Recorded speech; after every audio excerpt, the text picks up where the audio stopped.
They boasted that the judge that was handling the Karmelo Anthony case was one of their own and that she would let him out. And that's exactly what she did. She lowered the bond to $250,000. I've been in and out of the system my entire life. All and every single person I've ever seen that had that charge, the bail was a minimum of $1 million because you're not getting out. Period. Juvenile, adult, it doesn't matter. So what the is going on here? This is not justice. This is saying that it's okay for one of them to unalive somebody that looks like us. And people, are you just going to sit back and let it happen? Are you not going to say anything? Why aren't you down there at the courthouse? I don't live in Texas. I don't live there. But you better believe if I did, I would be all over that because you know what? Your kids are in danger. Keep them away from them.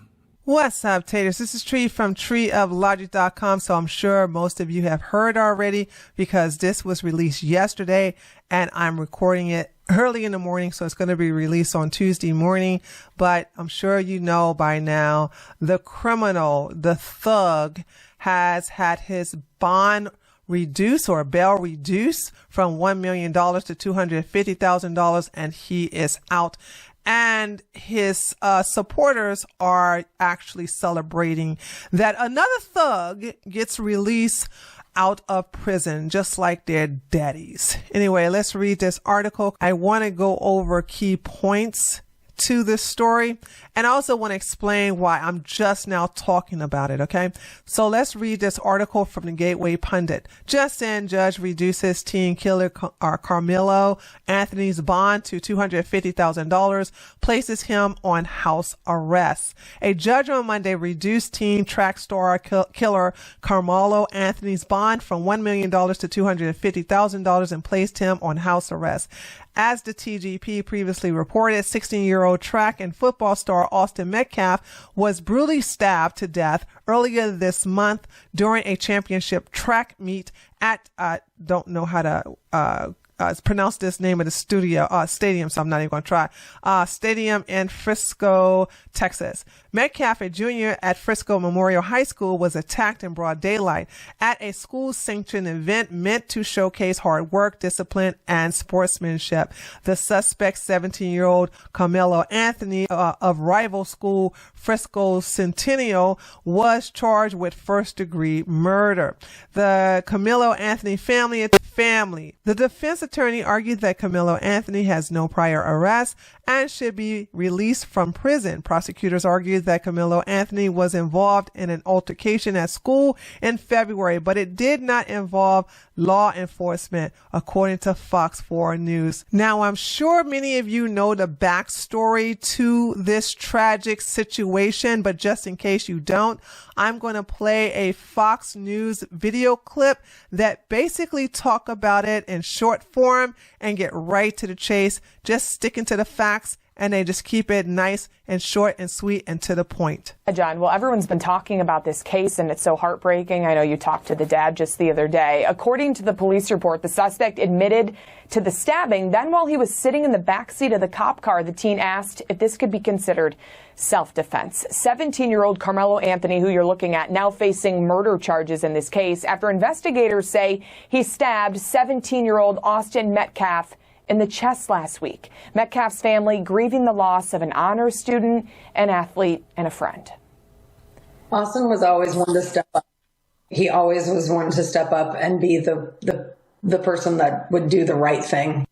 So this all started at a high school track meet in Frisco, Texas. They're trying to figure out how this guy even got a knife in there in the first place. It happened in Frisco, just outside of Dallas. Witnesses say Anthony was under the opposing team's tent and wouldn't leave when he was asked to. That's when witnesses say Metcalf stepped in. Anthony reportedly challenged him, saying, "Touch me and see what happens." When Metcalf grabbed him, John, police say Anthony pulled out a black knife and stabbed him right in the chest. According to reports, Metcalf died in his twin brother's arms. I whip my head around, and then all of a sudden I see him run down the bleachers, grabbing his chest, and just blood rushing out. You know, he said, "Yo, you got stabbed, you got stabbed." Can't imagine what that was like to watch his brother there. The attorneys representing Anthony telling the public to not rush to judgment in the case, asking a court to reduce the teen murder suspect's $1 million bond, as local leaders say the Anthony family is receiving threats and have added security to their home. They have received graphic and racist threats. They are being targeted with violence, and simply because their child is in the center of this tragedy. Yeah. Metcalf's dad telling Fox the other day he does forgive Anthony only so he can really have peace for himself, saying the teen not only destroyed his own life, but their family's lives too. John. Really is tragic what happened. Alexis McAdams with the latest for us. Alexis, thanks. Now, of course, this doesn't shock me that there are a few pictures of this thug and gang member taking pictures of him with an AK, and there's another picture of him with an AR. And yeah, this is what we're dealing with. This is a criminal. So this is someone who has no problem killing other black people. So you know he's not going to take a second guess when it comes to killing white people. And of course, we keep hearing this narrative that he was a grade A student. He had like a 3.8 GPA or 3.7 GPA, and he was very respected and loved, and he is a thug, a criminal, I didn't do nothing. That's what he is. And I mean, I'm sorry, like, are we surprised that the community who make excuses for black criminals is not going to make excuses for this loser? And I want you to know that the parents of these violent individuals are okay with their behavior. Did we not forget the girl on the track team who hit another black girl in the back of the head with her baton, and she sits there and make up all kinds of lies, and her mother and her father are sitting there going, my baby gonna come to Harvard and create a cure for HIV, AIDS, and cancer. If the parents don't have good character, if the parents are also criminal minded, if the parents don't accept accountability for their actions and always play the victim, what makes you think the child like this and definitely like this won't do the same thing? So this is Angela Tucker. This is the judge who reduced the criminal's bail. And she is not happy on Twitter because she locked her Twitter account. As you can see, her tweets are protected because she locked it. She didn't really have that many followers, to be honest. Now, this is a woke judge, by the way. This is a DEI, and I'm not saying that to be mean. She herself is proud of being a diversity judge. Okay. She brags about it openly, like saying, yes, I'm black and I'm a woman, and yes, diversity is our strength. Here is a video of her talking about it. I'm going to read this tweet, then we'll play the video.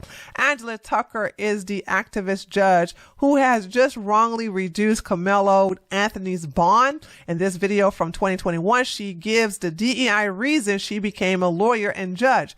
Tucker is clearly letting her politics get in the way of justice. She needs to be impeached and sanctioned. I'm sorry. She is black and she's a woman. She gets to check off 2 boxes. She ain't gonna go nowhere. You know how them white libtards, them white demon rats, they're going to protect people like her. But anyway, let's look at this video and watch her virtue signal about being black and a woman. I didn't see a female in my hometown that was an attorney until I was in law school, and went back to intern, and certainly not a person of color.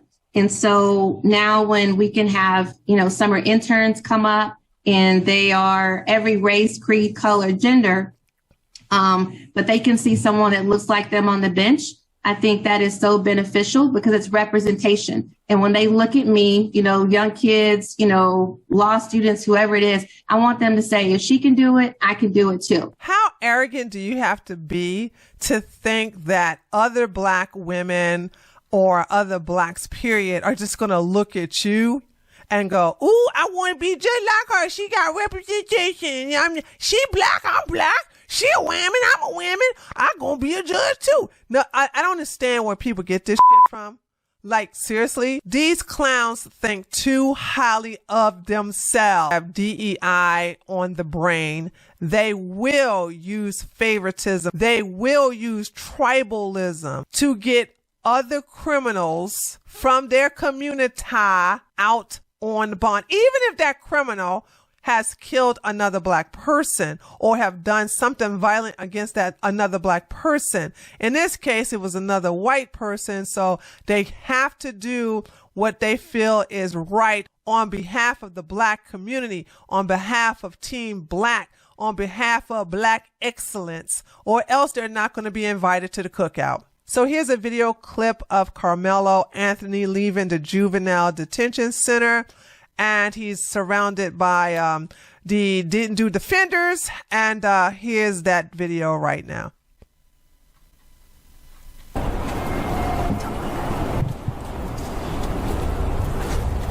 We're up, we're up, we're up, we're up. Karmelo, do you have anything that you'd like to say? Anything that you'd like to say to the victims, to the family of the victims? Why were you armed? Karmelo, why were you armed at school? Explain your self-defense. How is this self-defense? Excuse me. Karmelo, would you like to say?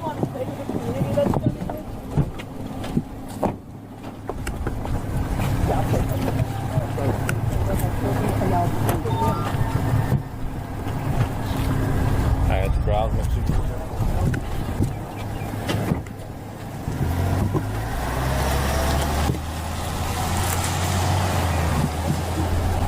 Now, for those of you who are interested, and I did explain this in a live stream, I think a week ago. The reason why I never touched this story is because of the father. Allow me to explain.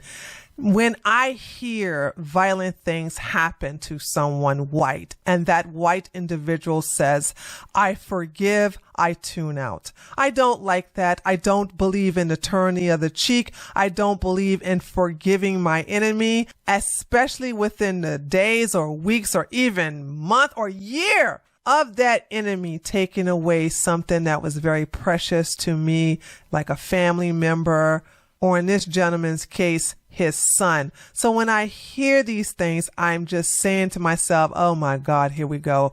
And this type of attitude has never been in your best interest. You can get mad, but you can't prove me wrong. This was a good father who raised good sons. And one of them is not here because another father raised a criminal thug gang member. But it wasn't until members of my chat told me that the father may have forgiven this thug POS, but not the mother. And when I saw the video of the mother saying she does not forgive, this is the reason why I decided to talk about the case. But truth be told, if the mother said she forgave too, I wouldn't even touch it today. Because if you're not going to be outraged that your beloved son, someone that you raised right, someone who was an asset to your community, to your family, to his friends, to his school. So let me show you the clip that I saw that made me tune out. I'm not going to play the clip of the mother because it's kind of like it bothers me because she's in so much pain. But this is the reason why I did not initially touch this story. I'm not trying to judge, but what kind of parents did this child have? Not good ones. What was he taught? He brought a knife to a track meet, and he murdered my son by stabbing him in the heart. The guy was in the wrong place, and they asked him to move, and he bowed up. This is murder. I don't know. I know they have someone in custody. Yeah, they do. And you know what? I already forgive this person. Already. God takes care of things. God's going to take care of me. God's going to take care of my family. So when I hear that, I'm like, okay, cool. Deuces. Let God handle it. I'm not a Christian, so don't get mad at me thinking, oh, that's not Christian. Like, I'm not. All right. I love you, Christians. I respect you, but I don't agree with your MO. And this forgiving stuff, It doesn't work out for you. How's that forgiveness working out for you in the Middle East, huh?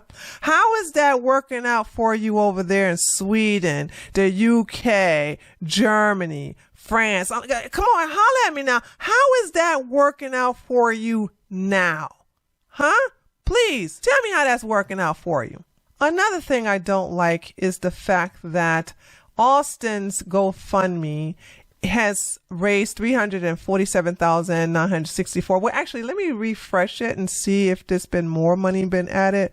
Yeah, just a couple of dollars. So $347,969 were raised. Now, the criminal POS had a GoFundMe, but it was deleted for obvious reasons. So he was on Give, Send, Go, and he has raised so far, as I'm reporting this, $428,462,000. So the criminal and his black privilege has raised more money than the victim, who was viciously stabbed and killed. Also, what I don't like is the false comparison that lots of blacks are using in reference to this case. They want to sit up here and say, well, George Zimmerman, this is our George Zimmerman. Well, it's not. Let me explain. First of all, we already know that they're using this very young picture of Trayvon Martin. Trayvon Martin did not look like this when he attacked George Zimmerman. He was jacked. He was taller. He was much older. So we already have the deception to think that George Zimmerman shot an innocent little tiny kid who was just getting some Skittles and iced tea. I think it was iced tea. Anyway, what you don't understand is that this clown's life was not in jeopardy. No matter what you think about George Zimmerman, his life was in jeopardy. People tend to forget that Trayvon Martin was on top of George Zimmerman, beating the shit out of him. He kept punching him in the face, and then he grabbed his head and kept slamming it against the pavement to the point where George felt himself about to pass out. Now, this act alone can kill you. The act of having your head constantly slammed over and over again against the pavement can kill you. So this is a false comparison, and these people don't know the difference between the two. It's not the same as this clown. Did he feel like his life was in danger? No. Did he have any bruises, cuts, or any broken bones? Oh, no. He was unharmed. However, George Zimmerman sustained a closed fracture of his nose. That means his nose was broken in two parts. He had two black eyes, lacerations to the back of his head, a minor back injury, and bruising in his upper lip and cheek after the altercation with Trayvon Martin. George Zimmerman used self-defense, as in the gun, to prevent Trayvon Martin from killing him. You cannot say the same with this POS. So when you go on Twitter and you see the community use this argument, make sure to fill them in, because facts don't matter to them. And a lot of them believe that Trayvon was this young, okay, when he was on top of George Zimmerman beating his ass. And they have no idea how badly George Zimmerman was being handled by Trayvon Martin, which was going to result in his death during the time, which caused him to use his gun to get Trayvon Martin to stop, thus saving his life. In the end, regardless that this criminal is out on bond and under house arrest, I do have faith in the judicial system, and they will find him guilty. Unfortunately, because of his age, I do believe that they're not going to pursue the death penalty. And unfortunately, due to his age, he's not going to serve a long time in jail. So he will be found guilty. I know that. I know he will. He cannot beat this case. It's just unfortunate that it just stops there, that he's found guilty. He's going to serve time in jail and then be released into a civilized society. And being that some of you live in Texas, or you live in the South like me, where we have constitutional carry. I don't know if Texas have constitutional carry. I think they do, but we have our Second Amendment rights. I think you should use them to protect yourself and always be on alert. In other words, always have your peace in order to keep the peace. This is Tree from treeoflogic.com. Let me know what you think by leaving a comment below this video. Don't forget to give this video a like. The algorithm is loving when you're doing that. Also, if you're new to my channel, subscribe, and I'll see you guys on the next video. Later, taters.